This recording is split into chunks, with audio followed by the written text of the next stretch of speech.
Siamo qui, diciamo, perché abbiamo quell'ottica di sviluppare un certo senso critico, comunque consapevole e che possa presentarci in modo credibile anche alle istituzioni e far vedere che insomma ci siamo come giovani, non solo per il futuro ma anche nel presente.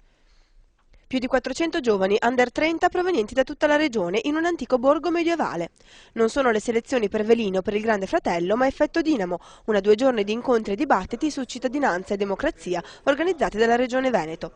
Un'energia, quella dei giovani, che può e deve diventare capitale sociale per il territorio. Noi abbiamo voluto questo meeting soprattutto per provare a capire se l'attività che fino ad ora abbiamo portato avanti in questi ultimi 2 anni della programmazione regionale hanno portato alcuni pensieri, alcune novità nell'ambito anche delle politiche giovanili. Il borgo Roccasveva Soave è stato teatro di dibattiti rivolti ad amministratori ed operatori, ma soprattutto di seminari e laboratori per i ragazzi.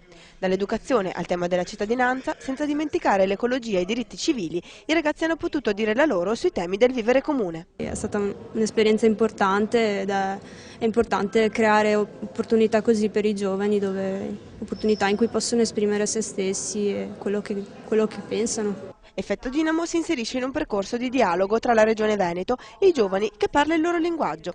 Oltre a seminari e dibattiti, anche talk show, spettacoli comici e concerti. Insomma, giovani informati ma anche divertiti.